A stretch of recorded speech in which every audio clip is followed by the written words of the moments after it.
Hello student, एक बार पुनः आपका अपने YouTube चैनल्स के ऊपर हार्दिक स्वागत है। हम कर रहे थे खनिज और ऊर्जा संसाधनों के बारे में और हमने इसके 3 पार्ट किए थे और तीनों पार्ट्स के अंदर हमने किया था खनिज संसाधनों के बारे में। आज हम इसका सेकंड जो पार्ट है लेसन का ऊर्जा संसाधन, उसके बारे में हम डिस्कशन करेंगे। ऊर्जा संसाधनों के बारे में हमने किया है कि ऊर्जा संसाधन मुख्य रूप से 2 प्रकार के होते हैं। कौन कौन से? एक हमने पढ़ा था परंपरागत ऊर्जा संसाधन, एक पढ़ा था गैर परंपरागत ऊर्जा संसाधन, ठीक है, या अपरंपरागत ऊर्जा संसाधन। तो हम आज करेंगे परंपरागत ऊर्जा संसाधन कौन से होते हैं। देखो, सबसे पहले हमने जब लेसन का इंट्रोडक्शन किया था तब हमने बताया था कि परंपरागत ऊर्जा संसाधन कौन से होते हैं। परंपरागत ऊर्जा संसाधन वे सभी संसाधन होते हैं जो काफी लंबे समय से हम प्रयोग करते आ रहे हैं, यानी कि एक परंपरा सी बनी हुई है जिनका हम काफी लंबे समय से उपयोग करते आ रहे हैं एक प्रकार से ऊर्जा की प्राप्ति के लिए, ठीक है। तो उनके अंदर हमने बताया था कि परंपरागत के अंदर कोयला है, पेट्रोलियम है, प्राकृतिक गैस है, परमाणु ऊर्जा है। ये सब कुछ क्या है? ये परंपरागत ऊर्जा के संसाधन है जिनका हम काफी लंबे समय से प्रयोग करते आ रहे हैं। जबकि गैर परंपरागत के अंतर्गत कौन से आते हैं? जैसे सौर ऊर्जा है, पवन ऊर्जा है, ज्वारीय ऊर्जा है, भूतापीय ऊर्जा है। इस प्रकार के जो नवीन जो ऊर्जा के संसाधन हैं वो गैर परंपरागत के अंतर्गत आते हैं, ठीक है। तो आज हम परंपरागत के अंतर्गत जो फर्स्ट जो है उसके बारे में चर्चा करेंगे और वो है कोयला।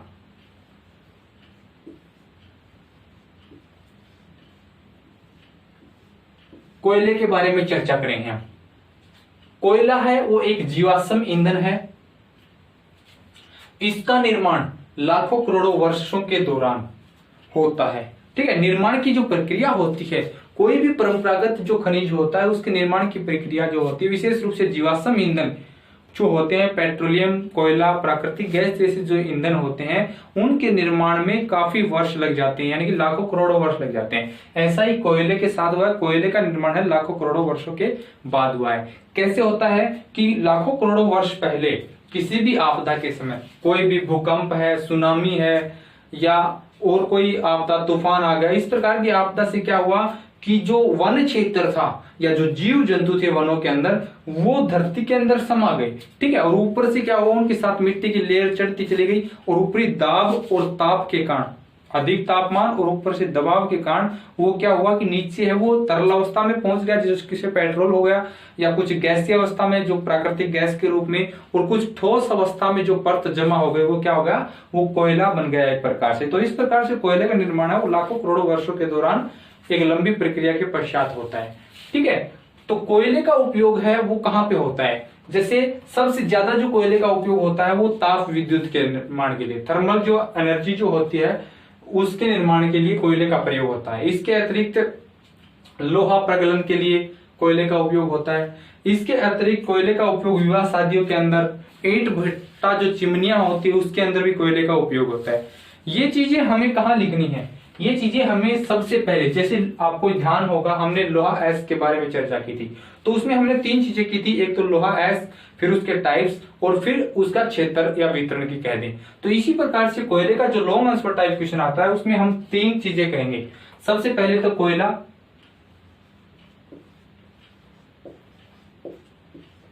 कोयले के बारे में, फिर इसके प्रकार और फिर इसके क्षेत्र, यानी कि कौन कौन से क्षेत्रों में कोयला हो पाया जाता है। तो 3 चीजों के बारे में पढ़ेंगे। सबसे पहले आप कोयले के बारे में क्या लिखना है? कोयले के बारे में हमें वो चीज लिखनी है जो हम चर्चा कर रहे हैं कि कोयला है एक गैर परंपरागत और एक जीवाश्म ईंधन है, ठीक है। इसका एक बार हम प्रयोग करने के पश्चात दोबारा से इसका प्रयोग नहीं कर सकते, तो ये क्या है, अनवीकरणीय ऊर्जा का स्रोत भी माना जाता है इसको, ठीक है। कोयले का निर्माण है वो लाखों करोड़ों वर्षों के पश्चात होता है, यानी कि इसके निर्माण की जो प्रक्रिया होती है वो लंबी होती है। इसका उपयोग कहाँ पे होता है? ताप विद्युत उत्पादन में, लोहा प्रगलन के लिए, विवाह शादियों के अंदर, भट्टियों में, ईंट भट्टों के अंदर इसका उपयोग है वो होता है। इसके अतिरिक्त चारकोल भी तैयार किया जाता है कोयले के द्वारा, ठीक है। ये चीजें हम कोयले के अंदर इसको एक्सप्लेन करेंगे। फिर जो सेकंड पार्ट आता है वो इसके टाइप्स आता है कि कोयला है वो कितने प्रकार का होता है। तो हमने लोहा पढ़ा था, उसी प्रकार से कोयला जो होता है वो 4 प्रकार का होता है। कितने प्रकार का होता है? 4 प्रकार। ये 4 प्रकार किस आधार पे हैं? कोयले के 4 प्रकार हैं। वो आधार होते हैं, एक तो कार्बन की मात्रा, सेकंड जो है नमी की मात्रा, थर्ड जो है वो प्रदूषण, और फोर्थ जो है वो होती है उसके अंदर राख। इन 4 आधारों पे कोयले को 4 अलग अलग भागों में बांटा गया है। ठीक है, वो 4 भाग कौन कौन से हैं? वो 4 भाग होते हैं, एक तो होता है एंथ्रेसाइट, सेकंड जो होता है बिटुमिन्स। उनको हम एक एक की चर्चा करेंगे अच्छी प्रकार से। देखो, फर्स्ट जो होता है वो है एंथ्रेसाइट,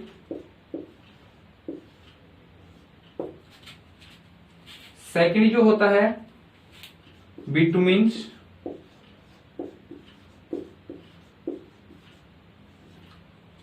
थर्ड जो होता है वो होता है लिग्नाइट,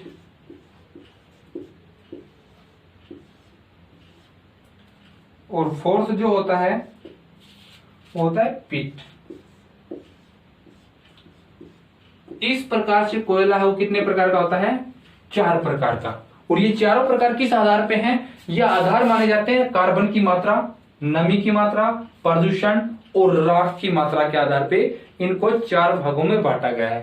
ठीक है, तो 2 चीजें हमें समझ में आती हैं कि सबसे उच्च कोटि का जो कोयला है और सबसे निम्न कोटि का कोयला जो होता है वो कौन सा होता है। देखो, बहुत बार क्वेश्चन ये हम पहले भी पढ़ते आ रहे हैं कि सबसे बेस्ट जो उच्च कोटि का कोयला माना जाता है वो एंथ्रेसाइट को माना जाता है, और जो निम्न कोटि का कोयला होता है वो कौन सा होता है? पिट कोयला होता है। ठीक है, तो ये चीजें हमें सिंपल सी चीजें हैं, ये चीजें वैसे भी जनरल नॉलेज की हैं, तो हमें ध्यान होना चाहिए। जो एंथ्रेसाइट कोयला है ये उच्च कोटि का कोयला माना जाता है। ठीक है, इसका रंग काला होता है, इसमें कार्बन की मात्रा है वो 92% पाई जाती है। ठीक है, यानी कि ज्यादा कार्बन की मात्रा पाई जाती है। और एक चीज ध्यान रखना है, जो कार्बन की मात्रा अगर ज्यादा पाई जाती है उसमें नमी की मात्रा है वो कम होती है। क्या होता है?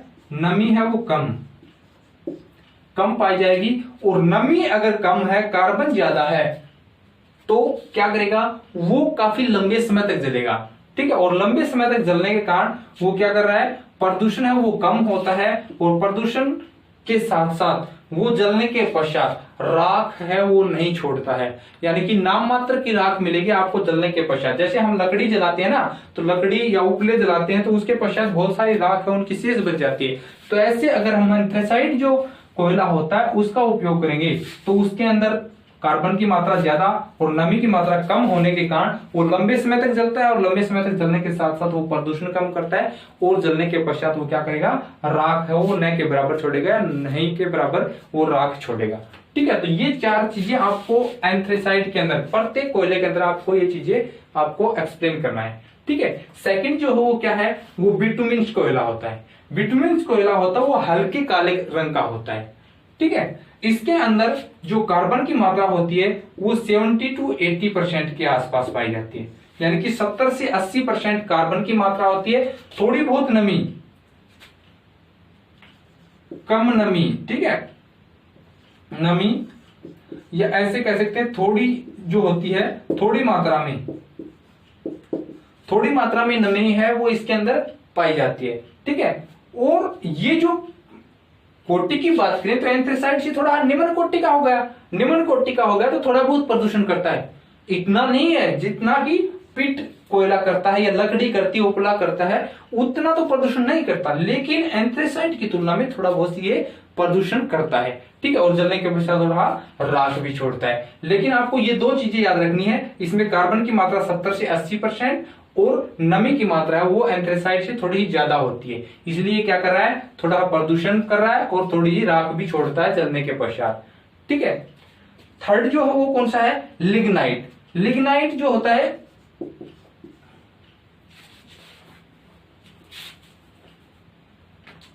लिग्नाइट जो होता है वो भूरे रंग का होता है। ठीक है, भूरे रंग का होता है, और लिग्नाइट को भूरा हीरा भी कहा जाता है।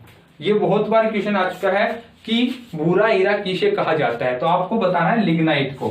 ठीक है। लिग्नाइट को भूरा हीरा कहा जाता है, भूरे रंग का होता है, इसमें कार्बन की मात्रा जो होती है वो 50 to 60% के आसपास पाई जाती है। 50 से 60% है वो क्या है, कार्बन की मात्रा इसके अंदर मौजूद होती है। इसके पश्चात इसमें नमी है, देखो 50 to 60% है, तो नमी भी थोड़ी बढ़ रही है। ठीक है, कार्बन है वो कम हो रहा है, नमी क्या रही है, बढ़ रही है। अपोजिट है बिल्कुल, कार्बन है इसमें 92% था, नमी है वो कम थी। ठीक है, कार्बन ज्यादा नमी कम, इसमें क्या हो रहा है, कार्बन कम नमी ज्यादा। ठीक है, तो नमी ज्यादा होने के कारण और कार्बन की मात्रा कम होने के कारण ये प्रदूषण को बढ़ा देता है और राख है वो ज्यादा छोड़ता है। किसकी तुलना में, उपरोक्त दोनों कोयला होते हैं एंथ्रेसाइट या बिटुमेन कोयले की तुलना में ये जो है वो क्या कर रहा है, राख भी छोड़ रहा है और प्रदूषण भी ज्यादा कर रहा है। हो जाएगा। जो लास्ट जो कोयला है, सबसे निम्न कोटि का जो कोयला होता है वो होता है पिट कोयला। ठीक है, सबसे घटिया किस्म का जो कोयला होता है वो होता है, इसमें कार्बन की मात्रा वो 50% के आसपास पाई जाती है, यानी कि 50% कार्बन होता है। ठीक है, और 50% कार्बन हो रहा है तो नमी है इसमें अधिक पाई जाएगी। क्या पाई जाएगी, नमी है पिट में अधिक पाई जाएगी, और नमी अधिक होने के कारण ये जो है वो कम समय तक जलेगा, और कम समय तक जलेगा तो प्रदूषण है वो ज्यादा होगा, धुआं ज्यादा छोड़ता है ये, और धुआं ज्यादा के साथ साथ ये जलने के पश्चात क्या छोड़ रहा है, अधिक मात्रा में राख भी छोड़ता है। ठीक है, तो ये निम्न कोटि का इसलिए ही माना जाता है, प्रदूषण भी ज्यादा कर रहा है। तो इस प्रकार से इसके टाइप्स जो होते हैं कोयले के वो 4 प्रकार के होते हैं। कौन कौन से, एंथ्रेसाइट, बिटुमेन, लिग्नाइट और पिट। भूरा हीरा किसा कहा जाता है, लिग्नाइट को कहा जाता है। सबसे बेस्ट क्वालिटी का कौन सा होता है, एंथ्रेसाइट होता है। सबसे निम्न क्वालिटी का कौन सा होता है, पिट कोयला होता है। ठीक है, किस आधार पे क्लासिफिकेशन है ये, कार्बन की मात्रा, नमी और प्रदूषण और राख की मात्रा, इस आधार पे इसको 4 भागों में बांटा गया है। इसके पश्चात बात आती है कोयला क्षेत्रों की, कि कोयला जो है वो भारत के अंदर कौन कौन से क्षेत्र हैं जहां पे कोयला वो पाया जाता है। प्रकार किया हमने, अब क्या करेंगे, कोयला क्षेत्र।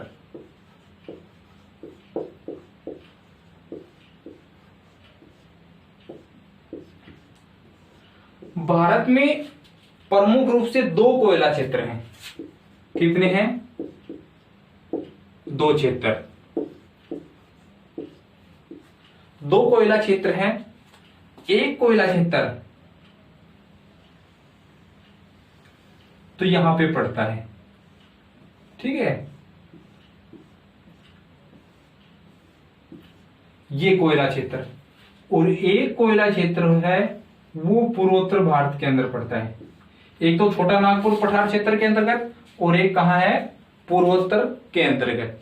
ये जो कोयला क्षेत्र है ये है टर्शरी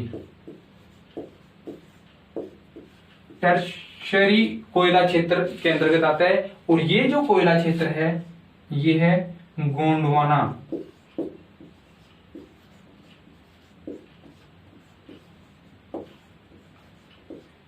गोंडवाना क्षेत्र। ठीक है, इस प्रकार से 2 प्रमुख कोयला क्षेत्र है, दोनों को अच्छी प्रकार से एक्सप्लेन करेंगे।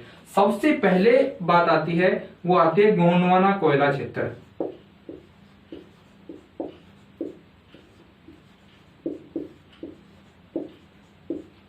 कोयला क्षेत्र, ये भारत का सबसे प्राचीन कोयला क्षेत्र है। प्राचीन का मतलब पुराना कोयला क्षेत्र है ये। ठीक है, देश का 96% कोयला भंडार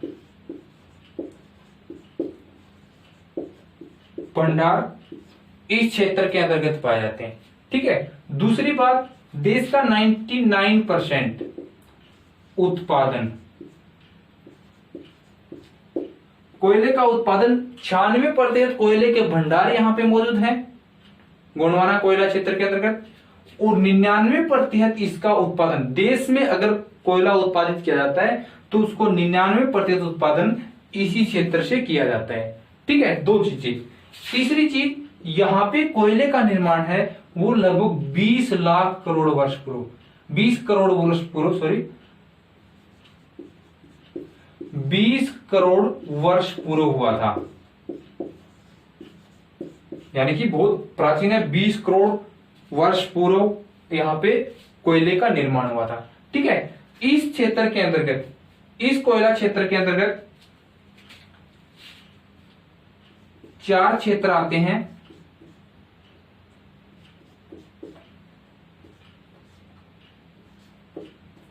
ठीक है, वो 4 क्षेत्र कौन कौन से हैं? पहला तो जो क्षेत्र है वो है दामोदर नदी घाटी। ठीक है, सेकंड जो है वो कौन सा है? सोन घाटी। थर्ड जो है वो कौन सा है? महानदी घाटी। और फोर्थ है वर्धा गोदावरी क्षेत्र। ठीक है, इस प्रकार से 4 प्रमुख जो नदी घाटी क्षेत्र हैं वो गोंडवाना कोयला क्षेत्र है उसके अंतर्गत आते हैं। ठीक है, जो दामोदर नदी घाटी क्षेत्र है उसके अंदर जो है वो 2 राज्य आते हैं। इसके अंदर 2 राज्य हैं, वो कौन से हैं? एक तो है झारखंड और सेकंड है पश्चिम बंगाल। इन 2 राज्यों के अंदर ये जो दामोदर नदी घाटी कोयला क्षेत्र वो फैला हुआ है। ठीक है, ये जो इलाका है, ये जो क्षेत्र पड़ता है यहाँ पे जो प्रमुख कोयला खान है, एक तो है झरिया,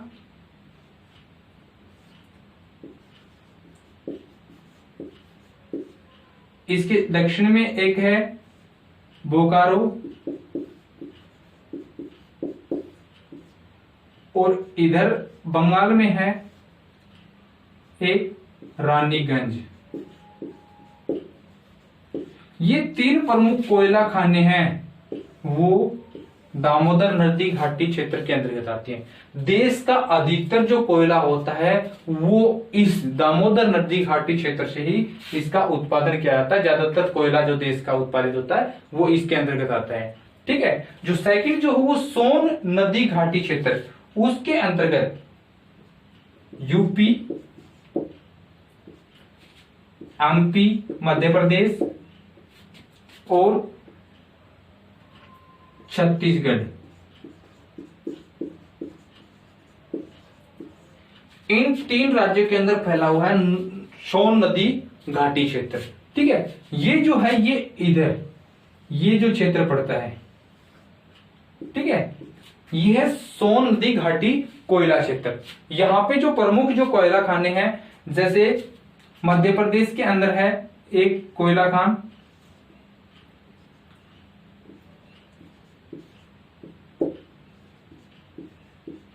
सिंगरौनी कोयला खान है मध्य प्रदेश में। छत्तीसगढ़ के अंदर है एक कोयला खान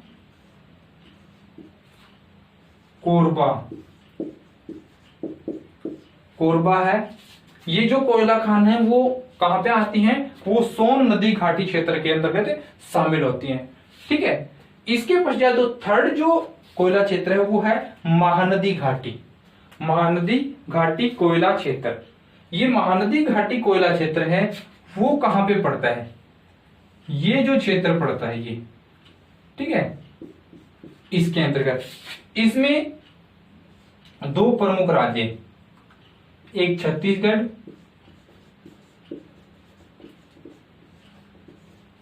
और एक उड़ीसा, ये 2 प्रमुख राज्य है वो इसके अंतर्गत आते हैं महानदी घाटी कोयला क्षेत्र के अंतर्गत। ठीक है, यहां पे जो प्रमुख जो खाने हैं, एक उड़ीसा के अंदर है तालचेर और एक छत्तीसगढ़ में है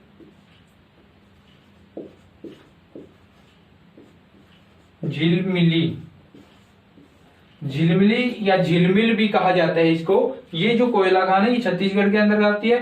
तालचेर जो कोयला क्षेत्र है या कोयला खान है वो उड़ीसा में पड़ती है। ये मैप में बहुत बार क्वेश्चन आ चुका है। ठीक है, ये कौन सा है, महानदी घाटी क्षेत्र, यानी कि महानदी के आसपास का जो क्षेत्र है, जो कोयला क्षेत्र है, वो इसके अंतर्गत आता है, जो उड़ीसा और छत्तीसगढ़ राज्यों में मुख्य रूप से फैला हुआ है। जो लास्ट है वो वर्धा गोदावरी क्षेत्र, ये जो गोंडवाना निक्षेप के दक्षिण में जो क्षेत्र पड़ता है कोयला क्षेत्र, ठीक है, ये जो है वर्धा गोदावरी कोयला क्षेत्र के अंतर्गत आता है। ठीक है, ये कहां पे फैला हुआ है, ये है महाराष्ट्र, महाराष्ट्र में, मध्य प्रदेश,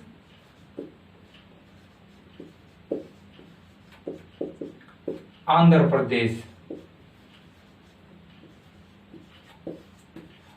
इन राज्यों के अंदर ये फैला हुआ है। ठीक है, आंध्र प्रदेश में एक जो खान है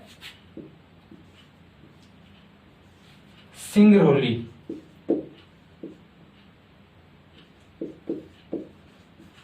सिंगरौली कोयला खान है। ठीक है, एक देखो ये सिंगरौनी है, सिंगरौनी है वो कहां पे पड़ती है, वो पड़ती है मध्य प्रदेश में, और यहाँ पे सिंगरौली है, ये कहां पे पड़ती है, ये आंध्र प्रदेश के अंदर पड़ती है। ठीक है, तो इस प्रकार से जो गोंडवाना कोयला क्षेत्र है, जो भारत का सबसे प्राचीन कोयला क्षेत्र है, जहां पे कोयले का निर्माण लगभग 20 करोड़ वर्ष पूर्व हुआ था। ठीक है, यहाँ पे देश का कोयला भंडार है वो 96%, और कोयले का उत्पादन, देश में जो कोयला उत्पादन होता है उसका 99% है, वो इस क्षेत्र के अंतर्गत कोयले का उत्पादन किया जाता है। इस गोंडवाना कोयला क्षेत्र के अंतर्गत 4 प्रमुख नदी घाटी क्षेत्र वो इसमें शामिल किए जाते हैं। कौन कौन से हैं, दामोदर नदी घाटी क्षेत्र जो झारखंड और बंगाल के अंदर फैला हुआ है, सोन घाटी क्षेत्र जो यूपी, एमपी और छत्तीसगढ़ में फैला हुआ है, और महानदी घाटी क्षेत्र जो छत्तीसगढ़ और उड़ीसा में फैला हुआ है, और लास्ट है वो वर्धा गोदावरी कोयला क्षेत्र जो कहां पे फैला हुआ है, महाराष्ट्र, मध्य प्रदेश और आंध्र प्रदेश के अंदर फैला हुआ है। तो ये जो कंप्लीट जो चीज आती हैं, ये आती है गोंडवाना कोयला क्षेत्र के अंतर्गत। सेकंड जो इसका पार्ट है वो है टर्सरी निक्षेप कोयला क्षेत्र। ठीक है, इस प्रकार से जो कोयला क्षेत्र आते हैं वो देश के, ये तो सबसे प्राचीन कोयला क्षेत्र थे, और दूसरा जो है वो एक नवीन कोयला क्षेत्र है, टर्सरी कोयला निक्षेप क्षेत्र।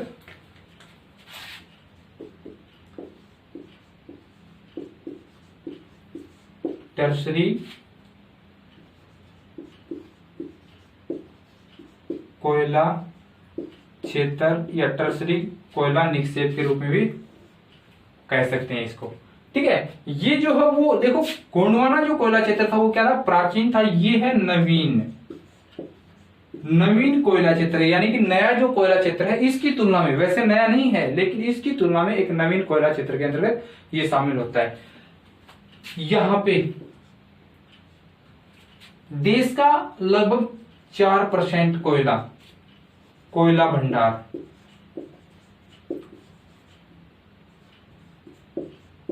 कोयला भंडार है वो मौजूद है। देश का 1% कोयला उत्पादन,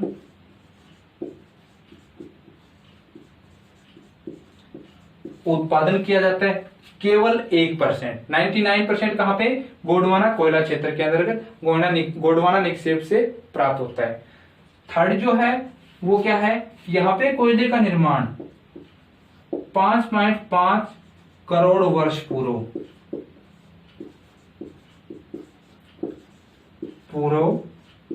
हुआ। देखो 5.5 करोड़ वर्ष पूर्व, 5.5 करोड़ वर्ष पूर्व टर्सरी कोयला क्षेत्र के अंतर्गत कोयले का निर्माण हुआ था। ये मैंने पहले ही बताया था, मैप के अंदर आपको दिखाई दे रहा है। ठीक है, अगर ऐसे आता है कि मैप के अंदर आप टर्सरी कोयला निक्षेप क्षेत्र को दर्शाइए तो आप इसको आसानी से दर्शा सकते हो। इस कोयले क्षेत्र के अंतर्गत कौन कौन से क्षेत्र आते हैं, जो टर्सरी कोयला निक्षेप क्षेत्र है वो पूर्वोत्तर भारत,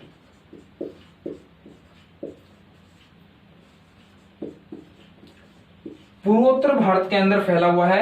और पूर्वोत्तर भारत में कौन कौन से राज्य आते हैं, एक तो आता है अरुणाचल प्रदेश, सेकंड आता है असम, एक आता है मेघालय, और नागालैंड। ये इन 4 राज्यों के अंदर फैला हुआ है टर्सरी कोयला निक्षेप। ठीक है, यानी कि कोयले के भंडार है वो पूर्वोत्तर में भी हैं, जिनको टर्सरी कोयला निक्षेप या टर्सरी कोयला क्षेत्र के रूप में जाना जाता है। एक नवीन कोयला क्षेत्र है, यहाँ पे कोयले का निर्माण लगभग 5.5 करोड़ वर्ष पूर्व हुआ था। ठीक है, इस क्षेत्र के अंदर देश का 4% कोयला भंडार है और देश के कुल उत्पादन का केवल नाम मात्र का 1% सहयोग करता है ये कोयला क्षेत्र। ठीक है, यह जो कोयला क्षेत्र है वो पूर्वोत्तर राज्यों के अंदर फैला हुआ है। उन राज्यों में अरुणाचल प्रदेश, असम, मेघालय और नागालैंड। मेघालय के अंदर हमने किया था रेड होल के बारे में, हमें चर्चा की थी कि रेड होल क्या होता है। उसमें हमने बताया था कि मेघालय के अंदर 2 प्रमुख क्षेत्र हैं, एक चेरापूंजी और एक चोवाई जो क्षेत्र है वहां पे रेड होल के माध्यम से स्थानीय निवासी हैं, वो एक गहरे छिद्र के माध्यम से, होल के माध्यम से खुद है वो खनन करते हैं कोयले का। ठीक है, तो ये कोयला क्षेत्र टर्सरी कोयला क्षेत्र के अंतर्गत आता है।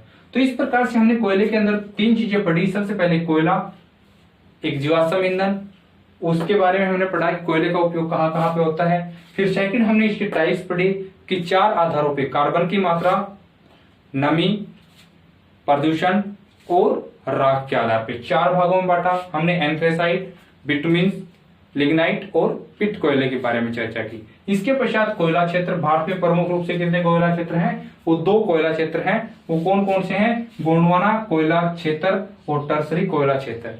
ठीक है, इनके बारे में हमने विस्तार से चर्चा की और इस मैप के माध्यम से हमने कुछ जो खाने थी, जो प्रसिद्ध खाने, जैसे बोकारो है, झरिया है, रानीगंज है, तालचेर है और कोरबा जैसी कोयला खाना, इसके बारे में। इसके अतिरिक्त इन क्षेत्रों के अतिरिक्त कोयला जो है वो दक्षिण भारत के अंदर जो लिग्नाइट और पिट जो कोयला क्षेत्र है वो दक्षिण भारत में तमिलनाडु में एक जगह है, प्रसिद्ध जगह है। कौन सी है? नवेली कोयला क्षेत्र है, वो तमिलनाडु के अंदर पड़ता है। ठीक है, यहाँ पे भी कोयले का उत्पादन है वो किया जाता है। तो कई बार मैप में आ जाता है कि नवेली कोयला क्षेत्र को दर्शाइए, तो आप दिखाएंगे कहाँ पे? तमिलनाडु के अंदर। ठीक है, तो ये कंप्लीट जो क्वेश्चन था, जिस प्रकार से लोहा है इसके बारे में हमने विस्तार से चर्चा की थी, एक लॉन्ग आंसर टाइप क्वेश्चन बना के रखा था, उसी प्रकार से जो कोयला जो क्षेत्र है, कोयला है, मुख्य रूप से जो ऊर्जा खनिज के रूप में एक ज्यादा पहचान है इसकी काफी लंबे समय से, तो उसके बारे में हमने लॉन्ग आंसर टाइप क्वेश्चन के रूप में इसको पढ़ा है।